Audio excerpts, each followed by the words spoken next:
Hai, selamat pagi, selamat siang, selamat sore, selamat malam, selamat datang kembali di channel Kawan Review. Seperti biasa, kalau kalian sudah melihat video ini, berarti sudah ada ulasan film atau mungkin serial yang udah kalian tonton atau mungkin belum kawan-kawan tonton dan aku rekomendasikan. Sebuah kebanggaan jadi bagian dari orang Asia. Akhirnya setelah sekian lama, Marvel Studios memproduksi film mereka yang dimana lead aktornya adalah orang Asia. General aja ya, nggak bilang spesifik Indonesian, Chinese, Singapore, or others. Aku cuma bilang Asian people. Marvel Studios akhirnya merilis teaser rasa trailer untuk Shang-Chi and the Legend of the Ten Rings. Durasinya cukup panjang untuk ukuran teaser, tapi begitu banyak hal yang perlu dibahas dari teaser debut film superhero Marvel dengan keahlian bela diri terbaiknya ini. Dan mungkin terasa asing buat kalian, siapa sih sebenarnya Shang-Chi ini? Apa hubungannya dengan MCU fase 4? Dan apakah keterlibatan Shang-Chi begitu besar dengan reveals-nya New Avengers team berikutnya? Kita bahas aja. Selamat datang di channel Kawan Review, ini dia segmen Spotlight.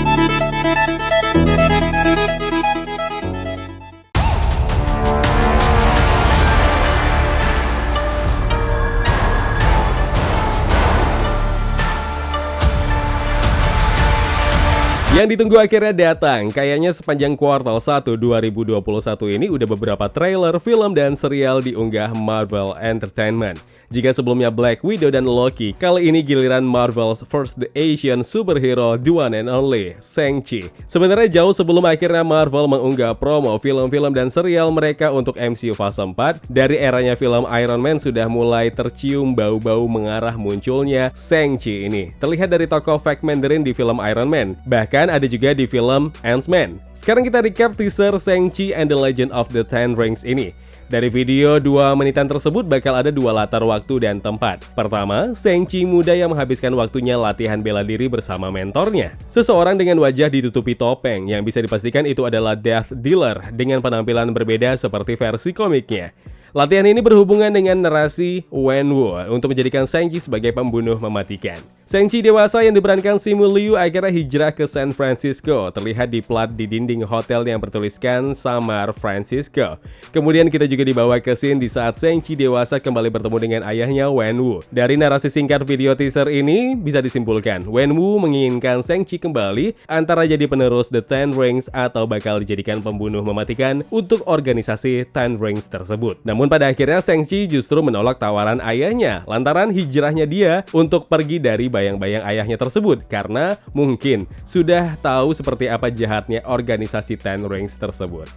Ten Rings sendiri sebenarnya sudah pernah dimention beberapa kali seperti di Iron Man 1-3 dan bahkan di film Ant-Man. Ten Rings adalah organisasi teroris yang didedikasikan untuk menghancurkan perdamaian dunia dengan cara apapun yang diperlukannya. Dan organisasi ini dipimpin oleh The Mandarin. Dan dari sini akhirnya jadi cikal bakal perseteruan panjang antara ayah dan anak. Terlihat beberapa adegan di saat Shang-Chi akhirnya terus dikejar orang-orang suruhan Wenwu atau akhirnya sekarang lebih dikenal dengan Mandarin. Dan orang-orang suruhannya tadi adalah Death Dealer dan juga Roger Fist yang diperankan Florian Montana. Bahkan Shang-Chi juga terlibat perkelahian dengan ayahnya sendiri. Sementara itu ada tokoh lain seperti Xialing, adiknya Shang-Chi yang akhirnya bergabung melawan Ten Rings bersama Shang-Chi. Kemudian ada Katie, sahabat Shang-Chi, tokoh sidekick yang diperankan Awkwafina yang sepertinya bakal jadi scene stealer di film ini. Ada beberapa perombakan nama dan penampilan tokoh karakter di film Shang-Chi. Kayak ayah Shang-Chi di komik seharusnya namanya Zhengzhou alias Dr. Fu Manchu, bukan Wenwu. Kemudian Xialing, adik Shang-Chi yang harusnya namanya Fa Longxu, setauku. Dan Death Dealer yang harusnya memakai topeng tengkorak. Dari teaser perdana Shang-Chi terlihat beberapa elemen budaya Tiongkok, seperti pertarungan yang berlatar tempat di tanah mistis Kunlun. Ada sosok singa penjaga atau biasa disebut dengan Fu, ikon dalam legenda dan sejarah Tiongkok yang biasanya diukir dalam bentuk patung atau batu giok, di mana Fu tadi berpasangan mewakili Yin dan Yang. Kemudian ada gelang yang dikenakan Wenwu, ini tentunya jadi pusat perhatian kita.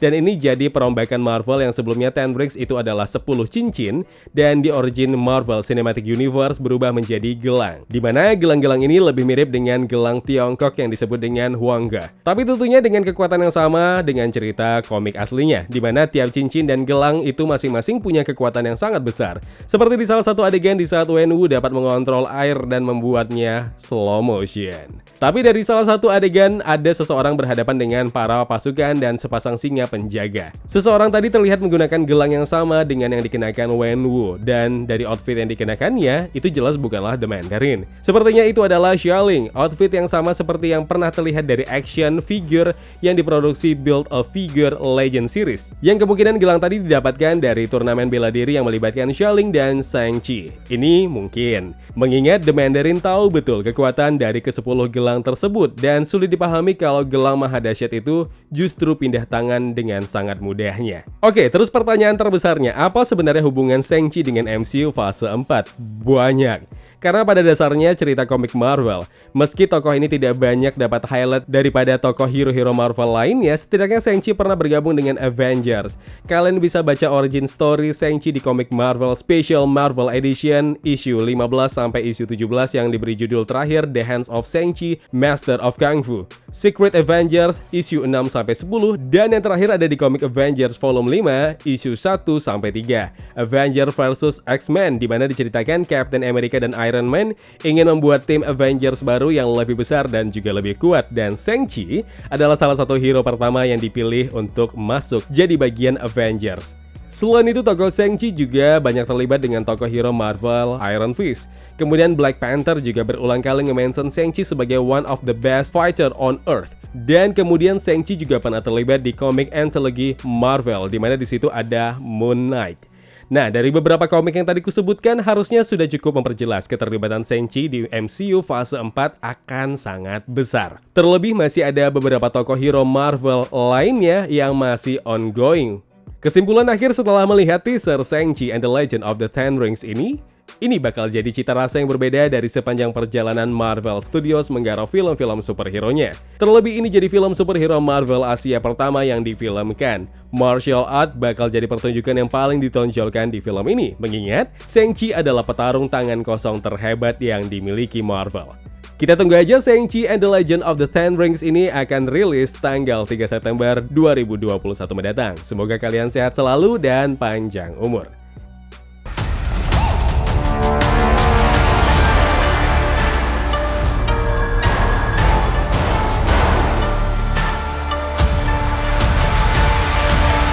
Ya kawan, terima kasih telah menonton video Spotlight ini. Jangan lupa klik tombol like-nya kalau kalian suka, klik tombol dislike kalau tidak suka. Klik juga tombol subscribe dan bel notifikasinya biar nggak ketinggalan review-review film terupdate lainnya.